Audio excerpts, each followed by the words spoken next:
Ready to go?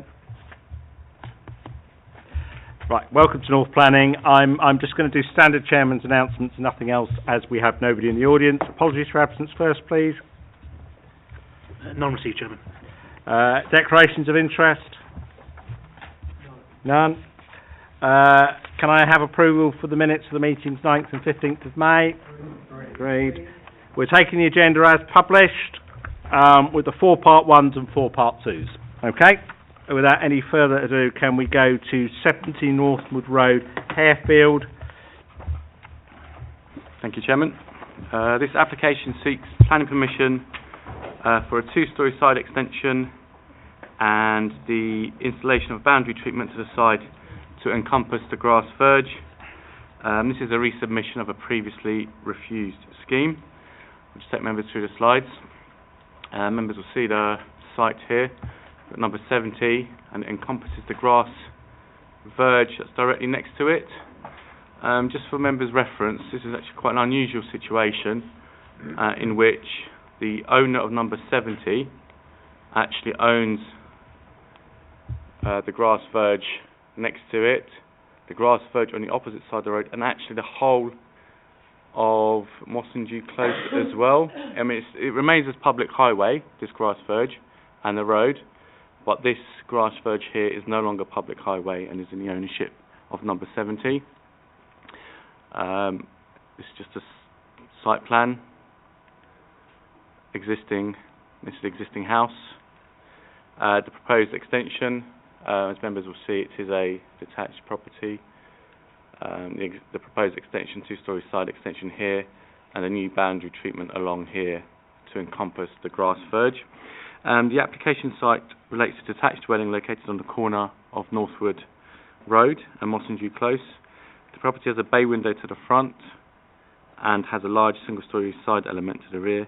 It is set in a good sized plot with a paved front garden which can accommodate 2 car parking spaces and a driveway to the side leading to a detached garage. To the rear there is a large garden. I'll just show members some of the... So that's the proposed. We've got this element here is obviously existing with the proposed extension there, to which officers have no objections.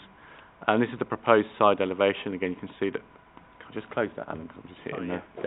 Proposed side elevation with what is a hedge all the way down and a small fence that's approximately a metre high to the front.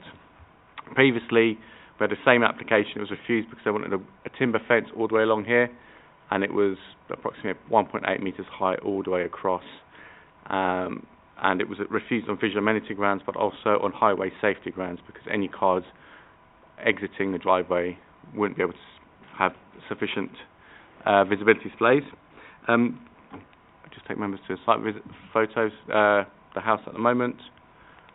You can see the grass verge here, which will the new hedge will go along there with the fence. Just some photos of the site and a street photo. And I'll take members to one more. That's the rear of the house as it looks at present. So here you can see at the moment you've got a hedge to this garden. This is a grass verge. The applicant does own this grass verge, and the subsurface, if you like, of Mossingdew Close as well. The applicant has stepped down the boundary fence height alongside Mossingdew Close towards its junction of Northwood Road to a height of 1 metre. So pretty much from the front of the house, as you can see here, it's actually steps down already. It's just going to replicate it here, which is welcomed, as this will aid visibility for users at the road junction, and it addresses that previous reason for refusal. The boundary treatment has been changed to a hedge, which will soften any visual impact, and is considered to have overcome the previous reason for refusal also. And for the reasons summarised, it is recommended that the application be approved. Thank you, for clarity, given that this was only refused on boundary and highway safety grounds last time, everything else was deemed to be acceptable. It's those changes I would direct you to. Councillor Higgins. Yeah, I don't have a problem with it. I'll go with officer's reputation. The only thing is there is... utility box. Yes, there's the telephone box, and there's also our sign. I think that's our public sign, isn't it? Which No, we'd have to have it removed. So, and where's the box going? Because it'll end up going on the pavement. Right. Thank you, Chairman. Yes, I can answer that question. Any works to the highway would require the developer entering into a Section 278 agreement, and should there be a need to remove or replace signs, move utilities, etc., that would have to be funded by the developer themselves. I'm aware of that. My concern is where is it? Are we going to make sure that it is in an area that... At the moment, it has to stay where it is, I presume. In terms of the utility, my understanding is that that's something for the utility that they'd have to address with the utility company. We wouldn't be moving that as a council, No. but the sign that would, as Alan explained, that would be something that the council would do. Okay. My point's been missed. What I'm trying to say is I don't have a problem with where it's going to... It's obviously we don't... If we don't have any... we don't have any jurisdiction on that road anyway? Is that what we're saying? No, we're saying it's still a public highway. Yeah, so the box won't be put on the pavement. Do we have some condition that we won't allow it to block the pavement? Would we have to approve where the box is Yes, moved to? I think exactly. is a Yeah. summary question, yes? Is that correct? Would we have to approve it, or...?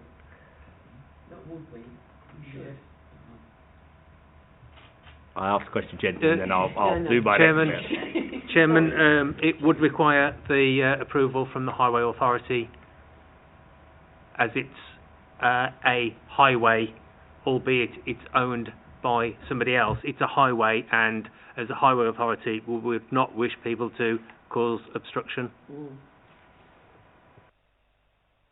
I think there's a question of, does this need a Section 106 agreement, or can it be dealt with through the Highway Acts?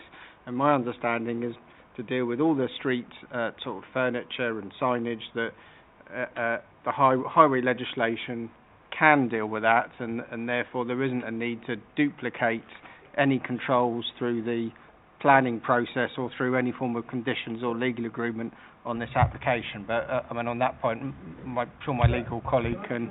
Can I just make the point that that pathway is very narrow to walk on? Yeah. Okay. Anyway, as it is standing now. So what my concern is doing a lovely hedge. Why can't it sort of sit in it a bit? That No, but then it would be fencing at that point. No, you can move it further down. I don't really care where it goes. But the point I'm concerned about is if that moves now onto the pavement, because that's where it's meant to go, that's going to be very, very narrow to walk by. But that will still need Highway Authority approval. Yes. Oh, yeah. Okay. So we can control it in that way. Okay. Yep. Yeah. Agreed? Good. Okay, yeah. On that basis, can we Councillor Flynn? Thank you, Chairman. I was just going to ask a question. Obviously, we're moving from a fence to a hedge, and given the issue last time was the height of the fence, I appreciate this probably isn't a planning issue because we don't necessarily deal with sort of managing of vegetation, but what's not to stop that hedge sort of growing exponentially? So it's got a short fence at the front. Yeah, if it was refused previously on because it was a highway safety issue, what could prevent that hedge from really growing so large that it's still a highway safety issue? If I can just explain, previously the fence at 1.8 metres actually extended to the front, all the way to the front of the property. Yeah, it's the bit at the front of the highway safety issue. Yeah. All right. Ignore Okay, ignore anybody that. got Fine. anything else on this one? Move off to recommendations. A seconder. Thank you, Councillor Melvin. All those in favour, please show me. Thank you very much. I got 4 Ashburton Road. I will concentrate you here on the dormers and the living accommodation. It's subject to an appeal ruling on this one, so some of the other bits of it that you might or might not like, you don't have any choice about. That's a very subtle way to put it. Thank you, Chairman. Planning permission is sought for a part 2-storey, part first floor side rear extension and a single-storey front extension, first floor rear extension, conversion of roof space to habitable use to include 2 dormers and a conversion of the roof from hip to gable end, and 4 detached garages to the rear to allow conversion of a dwelling from 1 4-bed house to a 1 1-bed flat and 3 2-bed self-contained flats with associated parking and amenity space. It should be noted this application is now actually subject of a non-determination appeal. The application site, as members can see here, is on the western side of Ashburton Road with the principal elevation facing northeast. The application site is located within a large, prominent corner plot. The site comprises a two-storey end-of-terrace house with a single-storey carport with a flat roof profile attached to the northern side, plus further parking space between the carport and the northern boundary. I'll just take members through the photos first. You can see it's this property here, and they're looking to build a large extension in there. A previous planning application for a 1 times 2 bed flat and 3 times 1 bed flats was refused in 2018, but was subsequently allowed at appeal. So I'll show members some more of the site photos first. That's from by the carport, looking to the right. It's from the rear, looking at the properties to the left. That's the site at the moment, with a partially built extension at the back by the looks of things. The rear garden, and just views from the back garden. If I just take members to this slide, this is a slide for the previously approved extension. I'll leave it on there. The current proposal seeks to add two, over and above what was previously approved, seeks to add 2 dormer windows and a hip to gable roof conversion. It is considered that given the appeal inspector's comments related to the balance and symmetry of the terrace row as already being eroded, the hip to gable conversion is considered acceptable. The proposal, however, includes the addition of 2 rear dormers. So if I just take members, so that's what was approved. I don't know if you can see. So in essence, this is what was approved. The only differences are that this is no longer a pitched hip, it's a gable, and there are 2 dormers on the rear. If you look here, that was your previous approval. At appeal, with your pitched hipped roof here, and no dormers, as you can see, in the roof, whereas on the current proposal you've got the gable and the 2 dormers. The proposal, however, includes the addition of 2 rear dormers. These would be set down 400 millimetres below the main ridge, pushed up 1 metre above the eaves, and would maintain a separation of approximately 2 metres between each other, and therefore would appear as subordinate additions along the roof slope. The proposed rear dormers to the host dwelling and its combination with the proposed 2-storey rear extension. So this element here, so you've got a 2-storey rear extension here, and it's the way that dormer meets that, and it's kind of a convoluted design. It is considered this would result in an awkward relationship which would over-dominate the appearance of the original dwelling, and coupled with its visibility from adjoining Cornwall Road and the rear gardens of neighbouring properties along it and Hatherley Road, would detract from the visual amenities of the street scene and surrounding area. In terms of the living conditions for future occupiers, proposed flats 2 and 4 consist of 2-storey dwellings that are split over the 2nd and 3rd floor, which you can actually see here. So you've got the 2 flats here with bedrooms in the loft, there and there. They would be have a floor area of 63 and 66 square metres each, which would not meet the minimum standard of 70 square metres for a 2-storey, 2-bed, 3-person dwelling, and subsequently would be deemed insufficient to provide a satisfactory living environment for its future occupiers. And for the reasons summarised, it is recommended that the application be refused. Thank you, Chairman. Councillor Higgins? I'd like to go with officer's recommendation, please. Councillor Flynn? Anybody, any alternative views on this one? No. Proposed and seconded to refuse. All those in favour of refusal, please show me. Thank you. That was unanimously refused. I move to item 8, Ducks Hill Farm. Thank you, Chairman. The proposal is for the demolition of existing stables and the erection of a building to be used as a shop and storage. The demolished buildings equate to 300 square metres. The proposed building is 345 square metres, which is approximately a 15% increase in floor area. I'll just take members through the slides. It's this element of the site here.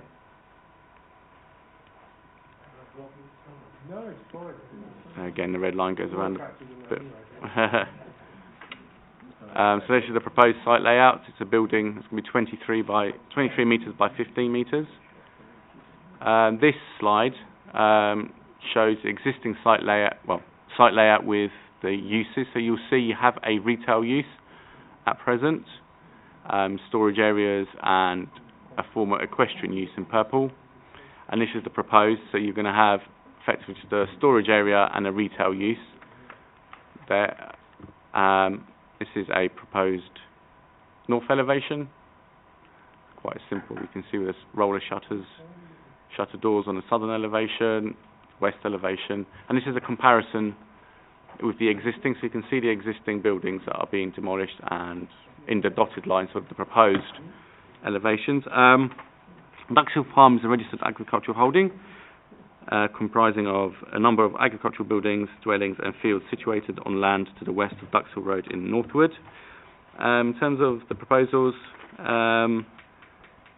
policy OL4 of the Hillingdon Local Plan advises that replacement buildings within the Greenbelt will only be permitted if the development will not result in any disproportionate change in the bulk and character of the original building. Development would not significantly increase the built-up appearance of the site, or having regard to the character of the surrounding area, would not injure the visual amenities of the Greenbelt by reason of siting, material design, traffic or activities generated. The proposal is for the replacement of two buildings with a single building, a number of buildings with a single building within the same use. The proposal therefore relates to the exception use, and the principle of development is therefore considered acceptable, subject to compliance with all other policies. The proposed building is set back approximately 75 metres from Duxhill Road, accessed by a trackway leading to the farm buildings. It would replace two existing buildings on a similar footprint and filling the area between them. The proposed increase in footprint is approximately 45 square metres, equating to an increase of approximately 15%. The proposed building is of a similar height, as you can see from the slide behind you or in front of you, and is set adjacent to an existing large barn against the backdrop of an existing farm complex, including residential buildings, stabling and agricultural storage. The proposed building is designed to reflect the agricultural nature of the site. To the west of the proposed building is a menage with stables, to the southwest and a windy ridge beyond. Given the position of the proposed building, it's not considered that it would significantly increase the built-up appearance of the site. In terms of the A1 use, an open-ended A1 retail use would not be acceptable in the Greenbelt, given the impact comings and goings, both of patrons but also of delivery vehicles, would have on the openness of the Greenbelt. To this end, a condition 5, is proposed to restrict the A1 use to, let me just read the condition again before I forget, to selling equestrian saddlery, tack, pet food and pet equipment only. So it can never be an open-ended retail use like a supermarket, for example. For the reasons summarised, it is recommended that the application be approved. Thank you, Chairman. Yeah, there's a farm buildings with a residential, as you can see in the white building. That's what's being removed. It does. These are the sort of existing stabling buildings that are going to be demolished. I think we probably get the picture. Councillor Sansapuri was ready to say something for me. Yeah, Councillor, your microphone, please. Everything is clear in the officer report that it will not have any negative effect on the rural character of the area, and the appearance will remain same. So I propose officer recommendation, please.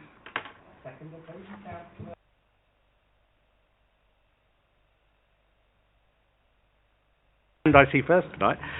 All those in favour of approval, please show me.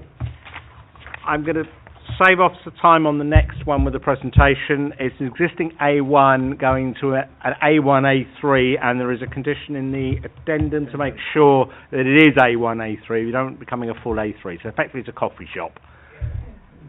No, it's officer's recommendation. Thank you. Thank you, Councillor Melvin. Anybody got any queries on it? Officer, quite happy to do your presentation? No? Good. All those in favour, please show me. Thank you very much. Can I now ask for the live feed to be shut down and a confirmation that has been achieved?